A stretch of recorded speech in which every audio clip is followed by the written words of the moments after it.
অতিথি, প্রধান বক্তা, নেতৃবৃন্দ, আর যারা এখনো এত দীর্ঘ সময় পরেও আমাদের বক্তব্য শুনছেন, সবাইকে সালাম জানাচ্ছি। আসলে এই মুহূর্তে এশিয়া প্যাসিফিকে মধ্যরাত পার হয়ে গেছে বেশ অনেক সময় আগে, এবং রিটায়ারমেন্টের সময়ও অনেক আগে পার হয়ে গেছে। এই সময় বক্তব্য রাখা এবং শোনার কতটুকু ধৈর্য আছে অডিয়েন্সের আমার সেটা বুঝতে অসুবিধা হচ্ছে না। তারপরেও আমি খুব কম কথায় দু চারটা কথা বলে শেষ করবো, বেশি কথা বলবো না। আমি প্রথমে ধন্যবাদ জানাচ্ছি এশিয়া প্যাসিফিক অঞ্চলের আমাদের বিভিন্ন জাতির উদ্যোগে আজকের এই অনুষ্ঠান, এবং তাদেরকে বিশেষভাবে ধন্যবাদ জানাচ্ছি। আজকের অনুষ্ঠানটি তারা স্বাভাবিক আমাদের যে নিয়মের মধ্যে যে ধরনের অনুষ্ঠান হয় তার ব্যতিক্রম ঘটিয়ে কিছুটা মেধাভিত্তিক একটি অনুষ্ঠানের দিকে নিয়ে যাওয়ার চেষ্টা করেছেন, এবং এটা একটা বিএনপির রাজনীতিতে আমি মনে করব একটা রিফ্রেশিং চেঞ্জ আছে, এবং তার জন্য আমি আপনাদেরকে ধন্যবাদ জানাচ্ছি। কারণ আসলে সত্যিকার অর্থে রাজনীতিতে যে ধরনের পরিবর্তন ঘটছে বিশ্বব্যাপী, এবং সেই পরিবর্তনটা দুদিক থেকে ঘটছে। একটা হচ্ছে মেধাভিত্তিক রাজনীতি, একটা হচ্ছে তথ্যভিত্তিক রাজনীতি। যারা এই দুই মেধা এবং তথ্যের সাথে নিজেদেরকে আপডেট করতে পারছে না, তারা কিন্তু রাজনীতিতে এগিয়ে যাওয়ার কোনো সুযোগ নাই। এটা অ্যাকসেপ্ট আমরা করি আর না করি, এটাই সত্য। এবং দ্বিতীয় বিষয়টা আরো গুরুত্বপূর্ণ বাংলাদেশের জন্য। বাংলাদেশে যে ডেমোগ্রাফি আছে, সেই ডেমোগ্রাফিতে 35 বছরের নিচে বাংলাদেশের 65% লোক কিন্তু সেই ডেমোগ্রাফিতে আছে। অর্থাৎ 65% লোক হচ্ছে 35 বছরের নিচে আছে। অর্থাৎ 65% লোক হচ্ছে যুব সমাজ, এবং এই যুব সমাজ হচ্ছে কিন্তু বাংলাদেশের আগামী দিনের রাজনীতি বলেন, সমাজনীতি বলেন, এটা তাদের উপরে নির্ভরশীল।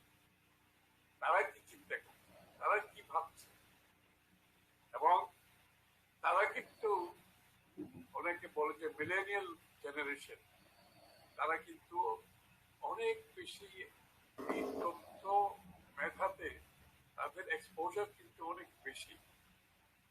তাদেরকে ওই পুরোনো দিনের ধাঁচের রাজনীতিতে আমরা নেতারা বলবো আর তারা গিলতে থাকবে, এটা বিশ্বাস করার কোনো কারণ, কারণ তারা মোটেই গিলছে না। নেতারা বলতে পারেন, তারা কিন্তু গিলছে না।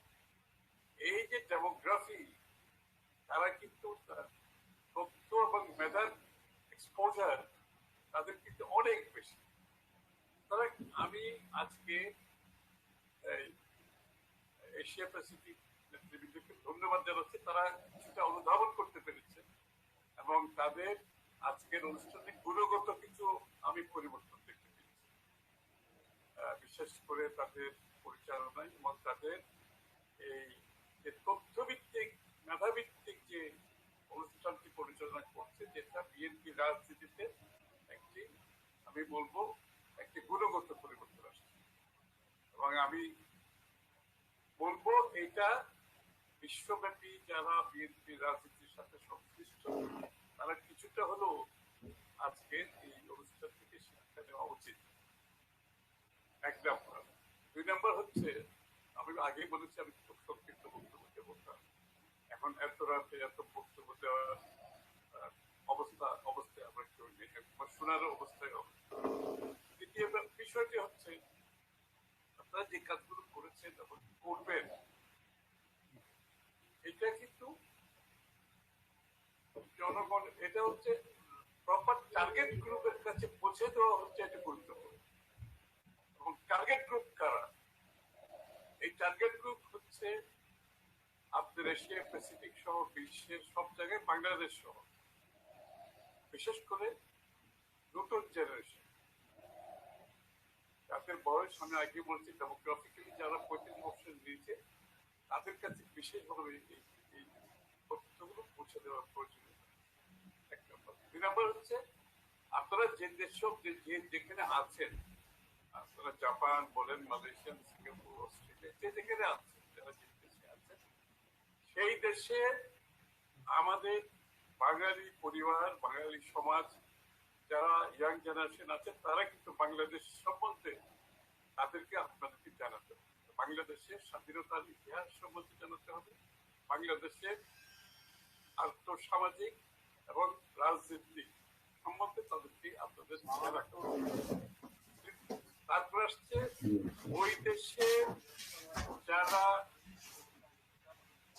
একাডেমিক কাজকর্ম করছে, যারা লেখালেখি করছে, যারা ইতিহাস এবং যারা ওই দেশের সাংবাদিকতার সাথে জড়িত, যে সংবাদপত্রে যারা খবরাখবর দিচ্ছে তারা। আরেকটা হচ্ছে বাংলাদেশের বর্তমান প্রেক্ষাপট অত্যন্ত গুরুত্বপূর্ণ, সেটা হচ্ছে মানবাধিকার কর্মী যারা আছে তাদের কাছে তথ্যগুলো পৌঁছে দেবে। অর্থাৎ বাংলাদেশের ইতিহাস আছে, কিন্তু বর্তমান প্রেক্ষাপটে বাংলাদেশে কি ঘটছে এটা তাদের কাছে পৌঁছে দেওয়া, মানবাধিকার কর্মীদের কাছে পৌঁছে দেওয়া গুরুত্বপূর্ণ। কারণ বিশ্বের কতগুলো মানবাধিকার অর্গানাইজেশন খুবই ভালো কাজ করছে আজকে গণতন্ত্রের পক্ষে, মানবাধিকারের পক্ষে। কারণ এর মধ্যে তাদের কাছে আপনাদের বাংলাদেশের কি ঘটছে সেটা পৌঁছে দেবে। আরেকটা গ্রুপ আছে যেটা হচ্ছে লেজিসলেটরস, আইন প্রণয়নকারী, আপনাদের আপার হাউস, লোয়ার হাউস, বিভিন্ন দেশে বিভিন্ন ভাবে আছে, তাদের কাছে বাংলাদেশের সঠিক তথ্যগুলো পৌঁছে দেবে এবং তাদের সাথে ঘনিষ্ঠভাবে কাজ করে। ইতিমধ্যে আপনারা নিশ্চয়ই লক্ষ্য করেছেন যে বিভিন্ন দেশের আইন প্রণয়ন দ্বারা, যে আমেরিকাতে সিনেটর, কংগ্রেসম্যান, অস্ট্রেলিয়াতে সিনেট, কংগ্রেস, বিভিন্ন দেশের আইন প্রণয়ন দ্বারা, ইউরোপিয়ান ইউনিয়নের এমএপি করতে, বা বিভিন্ন দেশের যে আমাদের প্রত্যেকটি দেশের নিজস্ব আইন প্রণেতারা আছে, এদের কাছে কিন্তু, এদের মধ্য থেকে কিন্তু অনেক কিছু উঠে আসছে। আমরা ইতিমধ্যে দেখেছি আমেরিকাতে, আপনারা দেখেছেন 10 জন বাইপার্টিসান সিনেটর বাংলাদেশের যে গুম, খুন, হত্যা এসবের বিরুদ্ধে যে স্যাংশনের জন্য তারা সেক্রেটারি অফ স্টেটকে লিখেছে। ইতিমধ্যে অস্ট্রেলিয়াতে তাদের বিভিন্ন সিনেট আইন প্রণেতারা বিভিন্ন বক্তব্য রাখছে।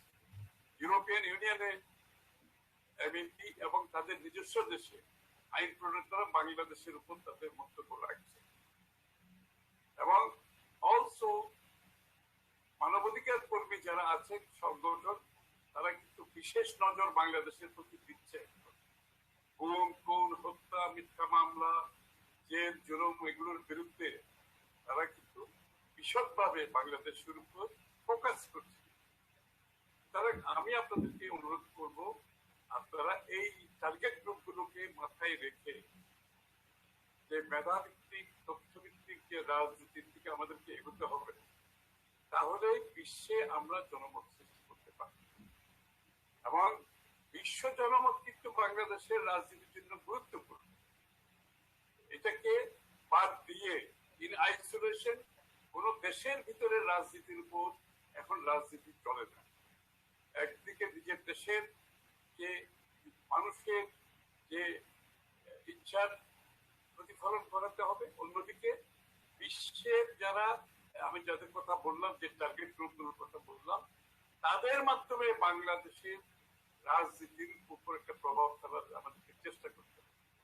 এবং একটা সুখবর হচ্ছে যে অনেকগুলো দেশে কিন্তু এখন আইন, নতুন নতুন আইন প্রণয়ন করেছে। যেমন আমেরিকাতে ম্যাগনেটস্কি অ্যাক্ট যেটা বলেছে, এটা হচ্ছে যে বাংলাদেশ সহ যে সমস্ত দেশে নিপীড়ন নির্যাতন চালাচ্ছে, গুম খুন হত্যা মিথ্যা মামলা কাস্টোডিয়াল জেল চলছে এবং গণতন্ত্রকে হত্যা করছে, ইলেকশন রিগিং হচ্ছে, ফ্রড ইলেকশন করছে, এগুলোর উপর তারা কিন্তু আইন প্রণয়ন করছে এবং যে সমস্ত দেশে এগুলো করছে তারা সেখানে স্যাংশনের দিকে যাচ্ছে এবং অন্যান্য স্যাংশন ডিরেক্ট একেবারে টার্গেটেড স্যাংশনেও যাচ্ছে, জেনারেল স্যাংশনেও যাচ্ছে। সুতরাং আপনাদের আমি অনুরোধ করব, আপনারা তো বাংলাদেশে আমাদের মতো আর রাস্তায় প্রসেশন করতে পারবেন না। আমরা যে এখানে যে যেভাবে রাজনীতি করি আপনাদের তো সেই রাজনীতি করার প্রয়োজন নেই, আপনারা করতে পারবেনও না। সুতরাং আপনাদের রাজনীতির যে দিকটা আছে সেই দিকটা আপনাদেরকে মনোযোগী হতে হবে এবং যে টার্গেট গ্রুপগুলির কথা আমি বলেছি আপনারা এই টার্গেট গ্রুপকে মাথায় রেখে মেধাভিত্তিক তথ্যভিত্তিক রাজনীতির মাধ্যমে বাংলাদেশের রাজনীতিকে প্রভাবিত করার জন্য আপনাদের নিজস্ব ওয়েতে আপনারা কাজ করলে তাইলে কিন্তু বিএনপির রাজনীতি বাংলাদেশের রাজনীতি লাভবান হবে। এবং ইতিমধ্যে বাংলাদেশের যারা বিদেশে আছে তাদের জন্য কিন্তু অনেক তারেক রহমান সাহেব কিন্তু যে ভোটাধিকারের কথাটা বলেছে, বিদেশে বাংলাদেশে যারা বিদেশে বসবাস করছেন, যারা বাংলাদেশি পাসপোর্ট হোল্ডার নাগরিক, প্রায় 1.5 কোটির মতো মানুষ এখন বাইরে আছে। তার বেশিরভাগই কিন্তু এখানে মধ্যপ্রাচ্য সহ জাপান সহ অনেকগুলো দেশে, মালয়েশিয়া সহ, যেখানে সিটিজেনশিপ খুব বেশি দিচ্ছে না, তারা কিন্তু সব বাংলাদেশের ভোটার হবে আগামী দিনে। সুতরাং এই যে তারেক রহমান সাহেব যে ডিক্লারেশনটা দিয়েছেন, এটাকে আপনারা একটা মুভমেন্ট হিসাবে কেন দিচ্ছেন? কেন আপনারা একটা গ্লোবালি বাংলাদেশি কমিউনিটির মধ্যে একটা মুভমেন্ট ক্রিয়েট করার জন্য এগিয়ে আসছেন? আমি আপনাদেরকে অনুরোধ করছি, উনি যে বাংলাদেশিদের ভোট দেওয়ার কথা যেটা উনি বিএনপির পক্ষ থেকে সরাসরি বক্তব্যে বলেছেন, এটা কি আপনারা সমস্ত বিশ্বে বাংলাদেশিদের মধ্যে একটা মুভমেন্টের মধ্যে নিয়ে যেতে পারেন? এবং আরেকটা খুব গুরুত্বপূর্ণ, উনি আপার হাউস লোয়ার হাউস দুইটা হাউসের কথা বলেছেন। অর্থাৎ যারা স্বাভাবিক রাজনীতি করছেন না, যারা মেধাভিত্তিক রাজনীতি করবেন, যাদের এক্সপার্টিজ আছে, যাদের বিশেষ বিশেষ এলাকাতে গুরুত্বপূর্ণ অবদান রাখবেন, তাদেরকে এখানে রাজনীতিতে সম্পৃক্ত করার জন্য উনি যে আপার হাউসের কথা বলেছেন, এটাও কিন্তু বিশ্বের বিভিন্ন দেশে ছড়িয়ে ছিটিয়ে মেধাভিত্তিক রাজনীতির সাথে জড়িত হওয়ার জন্য অনেকে কাজ করতে পারবেন বাংলাদেশের সাথে। আপনারা তাদেরকে ইনভলভ করেন। উনি যে ঘোষণা দিয়েছেন, ওনার ঘোষণার সমর্থনে তারা যাতে এগিয়ে আসে এবং তারা যাতে বিএনপির রাজনীতিকে সমর্থন দেয়, সেখানে আপনারা তাদেরকে কাজে লাগাবেন। আর বাংলাদেশিদের ভোটারের ব্যাপারে তো সবাইকে আপনারা করতে পারবেন। সুতরাং এইভাবে আপনারা যদি আপনাদের অবস্থান থেকে কাজ করতে পারেন, আমি মনে করি আমাদের এই বিশেষ করে সুবর্ণ জয়ন্তীর এই অনুষ্ঠানের মাধ্যমে আপনাদের পুরো বৎসর ধরে আপনারা এই কাজগুলো করতে পারবেন এবং আপনারা যে তথ্যভিত্তিক প্রামাণ্য চিত্র করেছেন, খুবই ভালো কাজ করেছেন। এবং এখন কিন্তু তথ্য কিন্তু সব উঠে আসছে, সব তথ্য কিন্তু উঠে আসছে। যত দিন যাবে তত তথ্য উঠে আসবে। আমি সবসময় একটা কথা বলি, ইতিহাস বিজ্ঞান রচনা করবে, রাজনীতিবিদরা ইতিহাস রচনা করতে পারে। রাজনীতিবিদরা যে ইতিহাস রচনা করার চেষ্টা করে সেটা হয় প্রপাগান্ডা, সেটা ইতিহাস হয়। সুতরাং ইতিহাস যত সময় যাবে, এই যে ভিক্টরস হিস্ট্রি, অর্থাৎ যারা ক্ষমতায় থাকে তারা যে হিস্ট্রি তৈরি করতে যায় সেটা সাময়িক, এটা একটা শেলফ লাইফ আছে, এটার এক্সপায়ারি ডেট শেষ হয়ে গেলে এই তাদের ইতিহাসও শেষ হয়ে যাবে। কিন্তু আমরা যে সত্য সেটাকে সামনে তুলে আনার জন্য মেধা এবং তথ্যভিত্তিক রাজনীতি করব, এটাকে আপনারা আরো বেশি আগামী দিনে যে তথ্যগুলো এখনো আমাদের হাতে আসে নাই, সেগুলো বিশ্বের যেমন রহমান সাহেবের ঘোষণা এখনো কিন্তু আমাদের কাছে পুরো তথ্য আসে না। আপনারা অনেকগুলো তথ্য দিয়েছেন। এর বাইরেও বিভিন্ন দেশের যে আর্কাইভ গুলোতে, সংবাদপত্রের আর্কাইভ গুলোতে আছে, তাদের দেশের আর্কাইভ গুলোতে আছে, সেখানে যদি আপনারা আরো গভীরে যান, আরো কিন্তু অনেক তথ্য কিন্তু বেরিয়ে আসবে। শহীদ প্রেসিডেন্ট জিয়া রহমান সাহেবের ঘোষণা, উনি যে করেছেন রেবেল হিসেবে উনি যেটা করেছেন, পাকিস্তানিদের বিরুদ্ধে যে উনি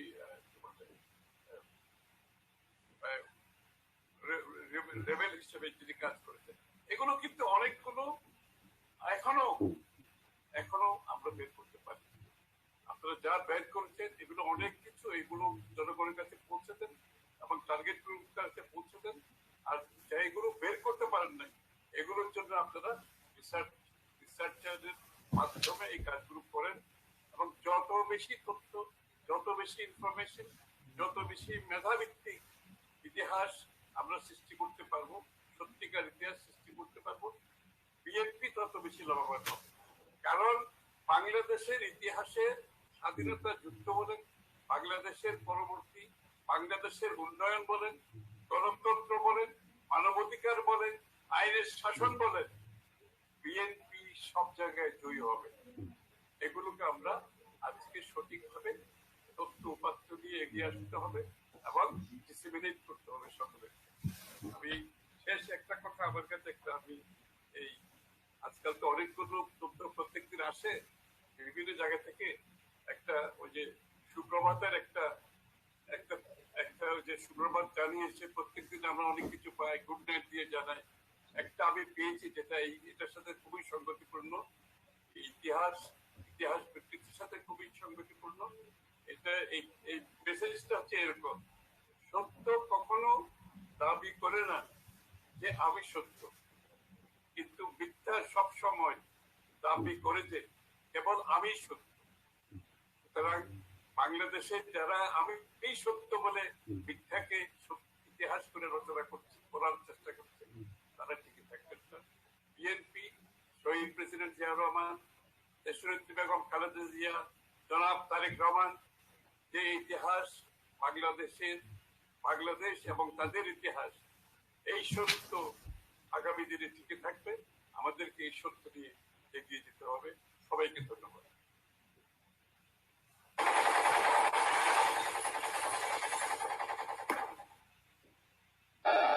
একটি গুরুত্বপূর্ণ ভাষণ শুনবেন।